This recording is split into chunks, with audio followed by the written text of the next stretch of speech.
I recently bought some stamping foam on Shein, and I was lucky enough to find some Simon Hurley stamping foam in a shop at a really good price. So of course, as soon as I saw the Simon Hurley stamping foam, I knew that I had to do a comparison between the 58 Rand one that I bought from Shein and the 100 Rand one, or probably 200 Rand one, that I bought from a crafting shop. And I say probably 200 Rand because I think that was very old stock. So I've grabbed some things around the house to use as texture for the stamping foam, and we're going to try out each of them to see which one is better or if they're pretty much the same. My name is Kelly, and let's get clacking. Now, I have used this stamping foam once before, literally just once, and I was quite impressed with it. So it'll be interesting to see how it compares in texture, touch, and use to the Simon Hurley stamping foam. Before we even get started, I want to make it clear that buying things off Shein, you're not going to get the same quality.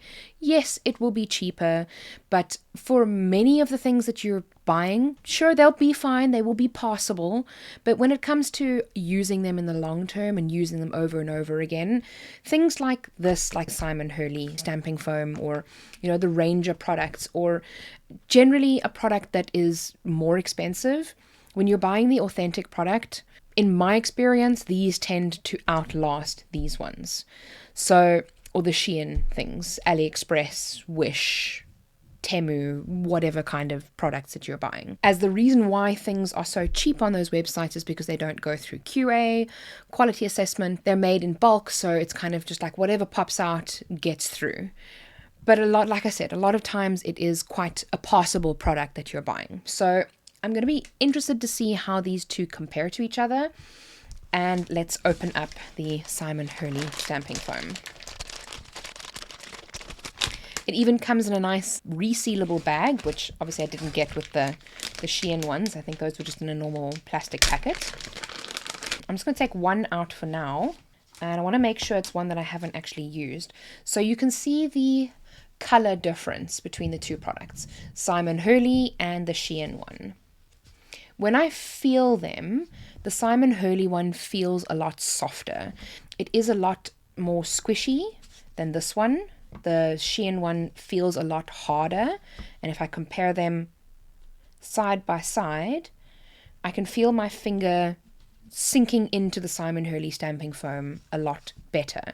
So it's almost like they're two different kinds of foam, and it almost makes me think right off the bat that the Simon Hurley one might get a better impression because it is softer, allowing it to pick up more of the texture of the object. But let's see.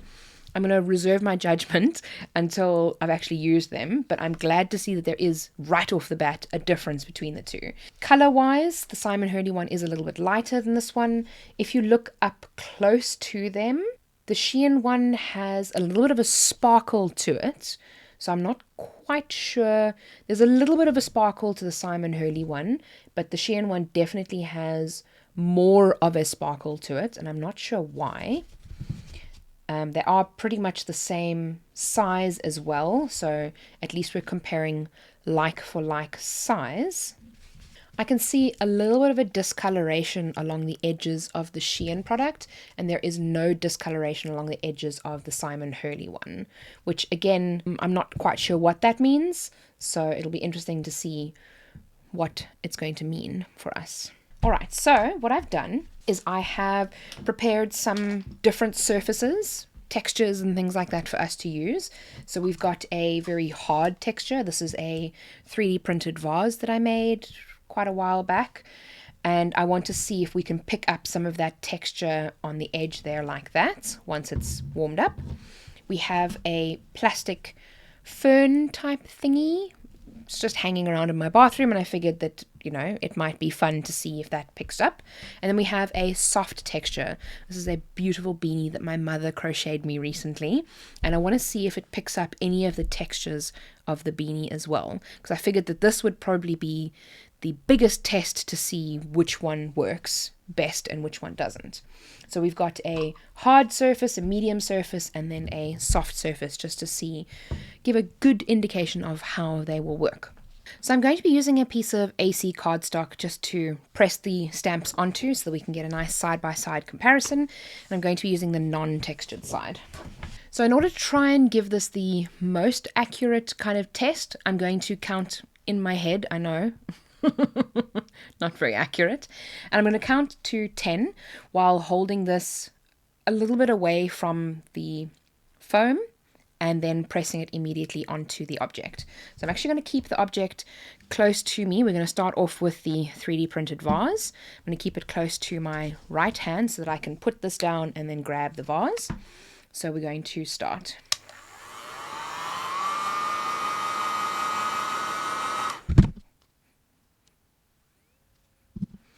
Alright, so we have a relatively decent result there. Not too bad.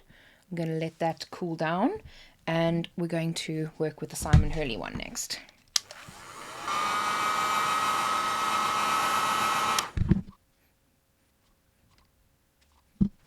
Okay, we can immediately see that the Simon Hurley one has, so I'm going to keep them on the correct side so that we know which one is which.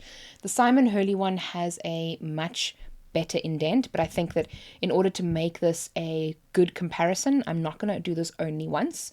I'm going to do it at least twice on each one, just to make sure that it's not sample bias, because if you only do it once, you can't really call that a good enough test.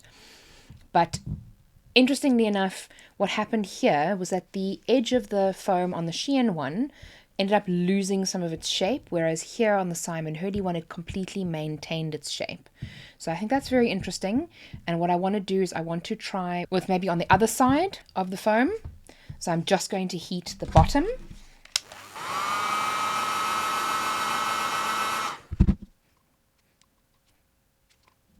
It looks like a bit of a better result there. And let's try the Simon Hurley one.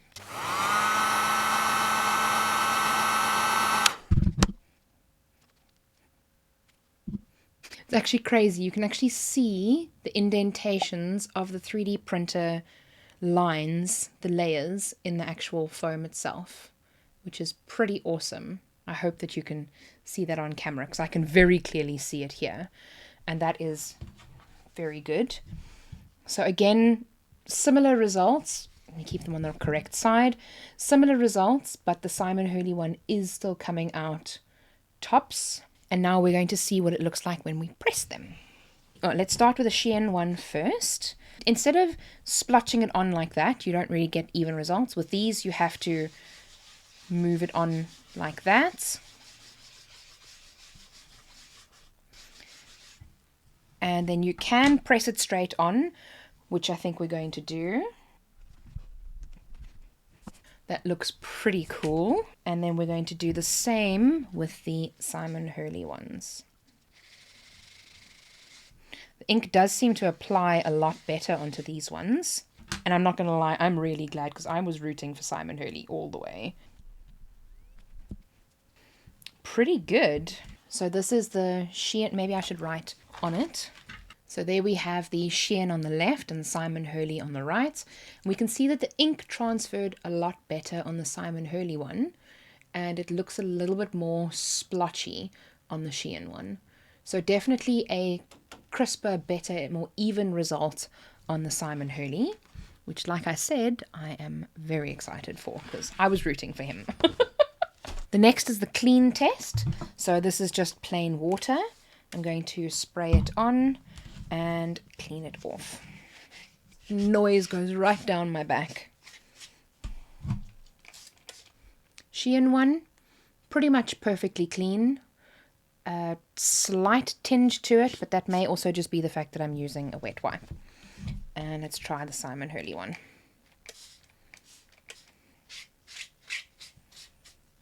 Oh, this noise. So they both look pretty much the same after they've been cleaned. So I'm quite pleased with that as well. No real differences. And then our third test is going to be on how they go back to normal, like once you've heated them. So I'm just going to leave them on the desk and we can then see together how quickly they go back to normal.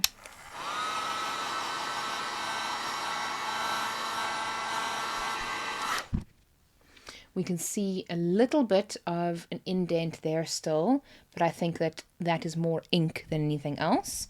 So we'll probably need to give it a nice clean once it's done.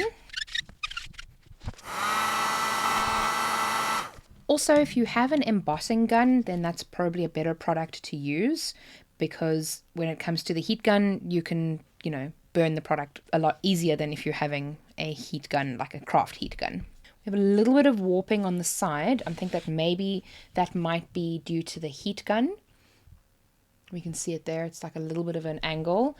Again, more than likely just the heat gun that's causing that. And it's the same on the Shein one as well. So maybe that's a me problem. But other than that, I mean, the two products are very comparable on that particular surface. Now we can see how it works on some of the other surfaces. And I'm going to follow exactly the same steps as what I did for the first one, for the 3D printed object, and heat them at the same time, press them, and then see what the result is going to be like. So I'm just going to speed through this one, and then we can look at the results at the end.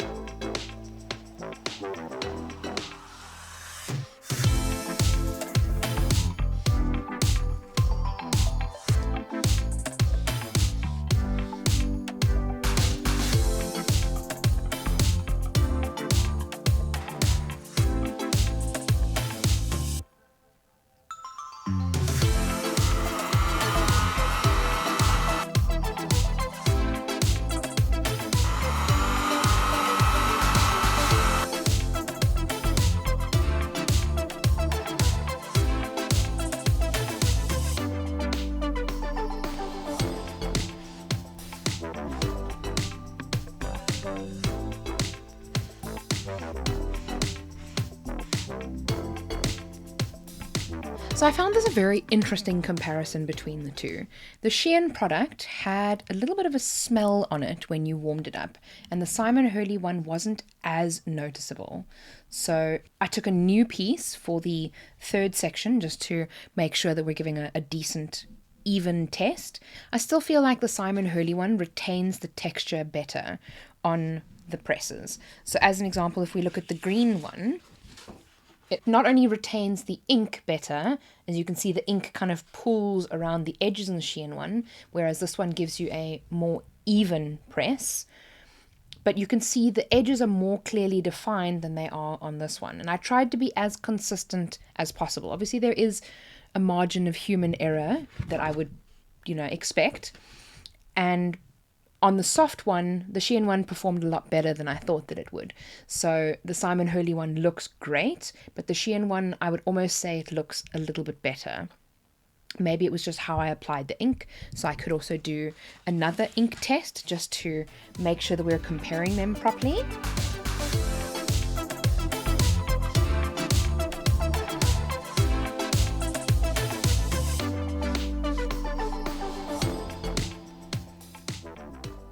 Yeah, with that one, I got a little bit more ink. I added a little bit more pressure onto the ink that I was using, and the Shein one stayed almost exactly the same. This is the Shein one, and that one is the Shein one. They're almost exactly the same. But the Simon Hurley one, you can actually see how it picked up a lot of the individual crochet marks, like the texture that you get from all of the individual pieces of wool.